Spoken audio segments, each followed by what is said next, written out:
നമസ്കാരം. എല്ലാ UK മലയാളികൾക്കും ഗുഡ് മോർണിംഗ് UKയുടെ മോർണിംഗ് ന്യൂസിലേക്ക് സ്വാഗതം.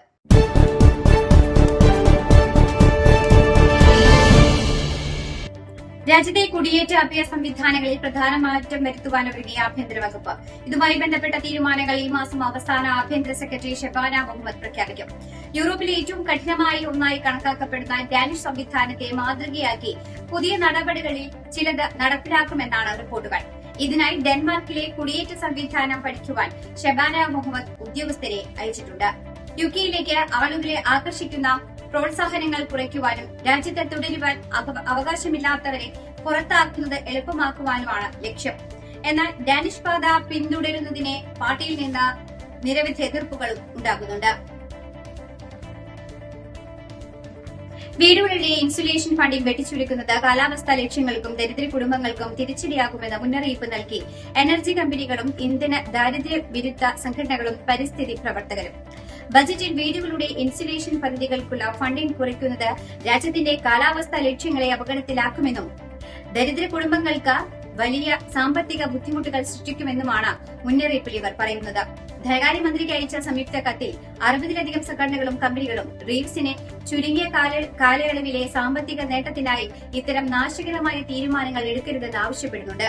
അടുത്ത ബജറ്റിൽ എനർജി ബിൽ ശരാശരി £170 കുറയ്ക്കുന്ന പുതിയ എനർജി പാക്കേജ് തയ്യാറാക്കുകയാണ് ചാൻസലറെന്ന് ദി ഗാർഡിയൻ റിപ്പോർട്ട് ചെയ്തിരുന്നു. കെനിയൻ യുവതിയെ കൊലപ്പെടുത്തിയ കേസിൽ മുൻ ബ്രിട്ടീഷ് സൈനികൻ അറസ്റ്റിൽ. 2012 കേസിന് ആസ്പദമായ സംഭവമുണ്ടായത്. 2012 മാർച്ച് 31 കെനിയൻ യുവതി ആഗ്നസ് മഞ്ചൂരിവിനെ കാണാതാവുന്നത്. തുടർന്ന് 3 മാസങ്ങൾക്ക് ശേഷം നൈറോബിയിൽ നിന്ന് ഏകദേശം 124 മൈൽ വടക്ക് നനൂക്കി പട്ടണത്തിലെ ഒരു ഹോട്ടലിനടുത്തുള്ള സെപ്റ്റിക് ടാങ്കിൽ അവരുടെ മൃതദേഹം കണ്ടെത്തി. ഒരു ബ്രിട്ടീഷ് സൈനിക പരിശീലന ക്യാമ്പിന് സമീപമായിരുന്നു ഈ സ്ഥലം. കൊല്ലപ്പെട്ട രാത്രിയിൽ ബ്രിട്ടീഷ് സൈനികരും ഉണ്ടായിരുന്ന ഒരു ബാറിൽ ഇവർ സുഹൃത്തുക്കളോടൊപ്പം ഉണ്ടായിരുന്നതായി റിപ്പോർട്ടുകളുമുണ്ട്. ഈ കൊലപാതകവുമായി ബന്ധപ്പെട്ട കേസിലാണ് അറസ്റ്റ് നടന്നിട്ടുള്ളത്. കഴിഞ്ഞ ശനിയാഴ്ച വിൽഷയറിലെ ടിഡ്വാർട്ടിൽ വെച്ച് മുൻ സൈനികൻ റോബർട്ട് ജെയിംസ് കുർട്ടിസിനെ അറസ്റ്റ് ചെയ്തതായും വെസ്റ്റ് മിനിസ്റ്റർ മജിസ്ട്രേറ്റ് കോടതിയിൽ ഹാജരാക്കിയതായും നാഷണൽ ക്രൈം ഏജൻസി അറിയിച്ചു. മാഞ്ചസ്റ്ററിലെ കെയർ ഹോം തൊഴിൽ തട്ടിപ്പ് വിവാദം തുടരുന്നതിനിടെ IOC UKയുടെ Kerala chapter president Shinu Clear മാത്യൂസുമായി ബന്ധപ്പെട്ട വിവാദത്തിൽ KPCC നേതൃത്വമോ കോൺഗ്രസോ തൊഴിൽ തട്ടിപ്പ് നടത്തിയ ഇവർക്കെതിരെ യാതൊരുവിധ നടപടികളും സ്വീകരിക്കാൻ തയ്യാറായിട്ടില്ല. കൂടാതെ 60ഓളം വരുന്ന മലയാളികളുടെ പരാതി പരിഹാരത്തിനായുള്ള ഇടപെടലിനായും ഇതുവരെയും നേതൃത്വം മുൻകൈയെടുത്തിട്ടില്ല. വിവാദവുമായി ബന്ധപ്പെട്ട വിവിധ കോണുകളിൽ നിന്ന് സമ്മർദ്ദമുയരുന്ന സാഹചര്യത്തിൽ കോൺഗ്രസിന്റെ മൌനം പ്രശ്നത്തെ കൂടുതൽ രൂക്ഷമാക്കുകയും ഇത് യുകെയിലെ കോൺഗ്രസ് പ്രവർത്തകർക്കിടയിൽ അമർഷമുണ്ടാക്കുകയും ചെയ്യുന്നുണ്ട്.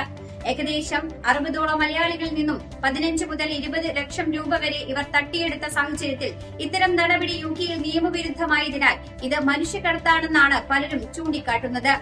UK മലയാളിയും സോഷ്യൽ മീഡിയ ഇൻഫ്ലുവൻസറുമായ സിബി സാം തോട്ടത്തിൽ ഈ വിഷയവുമായി ബന്ധപ്പെട്ട് പുറത്തുവിട്ട വീഡിയോയിൽ ഇത് പരാമർശിക്കുന്നുണ്ട്. പണം നഷ്ടമായി വിസ റിന്യൂവൽ അടക്കമുള്ള നടപടികൾ പൂർത്തിയാക്കാനാകാതെ മാഞ്ചസ്റ്ററിൽ മലയാളികൾ കുടുങ്ങിക്കിടക്കുന്ന സംഭവത്തിൽ വിവിധ കോണുകളിൽ നിന്നും തൊഴിലുടമയ്ക്കെതിരെ രൂക്ഷ വിമർശനമാണ് ഉയരുന്നത്. യുഗ്മ ശ്രേഷ്ഠ മലയാളി 2025 പുരസ്കാരദാനവും മാണിക്യദീപൻസ് ഫാഷൻ ഷോ ആൻഡ് സൌന്ദര്യ മത്സരവും നവംബർ 22 ശനിയാഴ്ച നടക്കും. നോർത്ത് വെസ്റ്റിലെ president park hall hotel and സ്പൈയിലാണ് പരിപാടി സംഘടിപ്പിക്കുന്നത്. ഒരു ദിവസം മുഴുവൻ നീണ്ടു നിൽക്കുന്ന സംഗീത നൃത്ത ഇനങ്ങൾക്കൊപ്പം വൈവിധ്യമാർന്ന നിരവധി പരിപാടികളും ഇതോടൊപ്പം ഉണ്ടാകും. കൂടാതെ Mrs Malayali UK, Miss Malayali UK, Miss teen Malayali UK, little Malayali, Manka and Shriman, Malayali Shriman UK എന്നിങ്ങനെ നിരവധി വിഭാഗങ്ങളിലായാണ് മത്സരങ്ങൾ ഉൾപ്പെടുത്തിയിട്ടുള്ളത്. Miss and Mrs Malayali UK 2025 എന്ന പരിപാടിയുടെ ഗ്രാൻഡ് ഫിനാലയിൽ മലയാള സിനിമാ മേഖലയിലെ സെലിബ്രിറ്റി അതിഥികളായ പ്രേമം സാസുകി പങ്കെടുക്കുകയും ഫൈനലിസ്റ്റുകളുമായി വേദി പങ്കെടുക്കുകയും ചെയ്യും.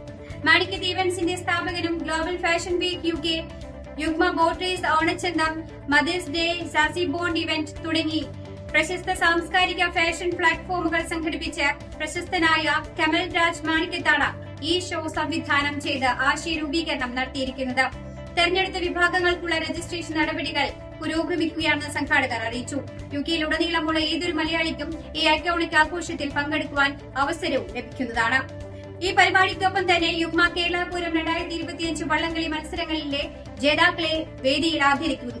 കൂടാതെ യുഗ്മ മെഗാ സമ്മാന പദ്ധതിയായ യുഗ്മ ഫോർച്യൂൺ ലോട്ടറി 2025 പദ്ധതിയുടെ നറുക്കെടുപ്പിലെ വിജയികൾക്കായുള്ള സമ്മാനദാനവും അന്നേ ദിവസം നടത്തപ്പെടുന്നതായിരിക്കും. ബ്രിട്ടനിലെ കാഡിഫിൽ മലയാളി അന്തരിച്ചു. മൂവാറ്റുപുഴ കൈനാട് സ്വദേശി റെജി ജോർജാണ് അന്തരിച്ചത്. 48 വയസ്സായിരുന്നു. ഹൃദയാഘാതമാണ് മരണകാരണം. 2009 അദ്ദേഹം യുകെയിലെത്തിയത്. 2 വർഷം മുമ്പാണ് കാഡിഫിലേക്ക് താമസം മാറ്റിയത്. മൃതദേഹം നാട്ടിലെത്തിച്ച് സംസ്കരിക്കുവാനാണ് തീരുമാനം. 5 ഇന്ത്യക്കാരെ മാലിയിൽ തട്ടിക്കൊണ്ടുപോയെന്ന റിപ്പോർട്ടുകൾ. മാലിയിലെ കോബ്രയിൽ നിന്നാണ് 5 ഇന്ത്യക്കാരെ തട്ടിക്കൊണ്ടുപോയിട്ടുള്ളത്. ഇവർ ജോലി ചെയ്തിരുന്ന കമ്പനിയും സുരക്ഷാ അധികൃതരും തട്ടിക്കൊണ്ടുപോകൽ സ്ഥിരീകരിച്ചിട്ടുണ്ട്. വ്യാഴാഴ്ചയാണ് ആയുധധാരികളായ സംഘം ഇന്ത്യക്കാരെ തട്ടിക്കൊണ്ടുപോയത്. സായുധ തീവ്രവാദ ജിഹാദി സംഘമാണ് സംഭവത്തിന് പിന്നിലെന്നാണ് പുറത്തുവരുന്ന വിവരം. മാലിയിൽ വൈദ്യുതീകരണ മേഖലയിൽ പ്രവർത്തിക്കുന്ന സ്ഥാപനത്തിലെ ജീവനക്കാരെയാണ് തട്ടിയെടുത്തിട്ടുള്ളത്. തിരുവനന്തപുരം മെഡിക്കൽ കോളേജിൽ ചികിത്സ ലഭിക്കാതെ രോഗി മരിച്ചെന്ന ആരോപണത്തിൽ പ്രതികരണവുമായി ഡോക്ടർ ഹാരിസ് ചിറക്കൽ. നാടാകെ മെഡിക്കൽ കോളേജ് തുടങ്ങിയിട്ട് കാര്യമില്ലെന്നും സൂപ്പർ സ്പെഷ്യാലിറ്റി സൌകര്യങ്ങളുള്ള ആശുപത്രികൾ വേണമെന്നും അദ്ദേഹം പറഞ്ഞു. കോന്നി മെഡിക്കൽ കോളേജ് തുടങ്ങിയെന്നും പക്ഷേ അവിടെ അടിസ്ഥാന സൌകര്യം കുറവാണെന്നും ഹാരിസ് ചിറക്കൽ ചൂണ്ടിക്കാട്ടി. മെഡിക്കൽ കോളേജിലെ ചികിത്സാ പിഴവിനെ തുടർന്ന് കൊല്ലം സ്വദേശി വേണു മരിച്ചെന്ന പരാതി ഉയർന്നതിന് പിന്നാലെയാണ് വീണ്ടും വിമർശനമുയർത്തി മെഡിക്കൽ കോളേജിലെ യൂറോളജി വിഭാഗം മേധാവി ഡോക്ടർ ഹാരിസ് രംഗത്തെത്തിയിട്ടുള്ളത്. മുൻ എക്സൈസ് മന്ത്രിയും കോൺഗ്രസ് നേതാവുമായിരുന്ന എം.ആർ. രഘുചന്ദ്രപാൽ അന്തരിച്ചു. 75 വയസ്സായിരുന്നു. ഇന്ന് രാവിലെ തിരുവനന്തപുരത്തെ സ്വകാര്യ ആശുപത്രിയിലായിരുന്നു അന്ത്യം. 2 തവണ നിയമസഭാ അംഗമായിട്ടുണ്ട്. വിദ്യാർത്ഥി രാഷ്ട്രീയത്തിലൂടെയാണ് രാഷ്ട്രീയ പ്രവർത്തനം ആരംഭിച്ചത്. ഇതോടുകൂടി വാർത്താ ബുള്ളറ്റിൻ ഇവിടെ അവസാനിക്കുകയാണ്. എല്ലാ പ്രേക്ഷകർക്കും നല്ലൊരു ദിനം ആശംസിക്കുന്നു. കൂടുതൽ വാർത്തകളുമായി നാളെ കണ്ടുമുട്ടാം. എല്ലാവർക്കും നന്ദി, നമസ്കാരം.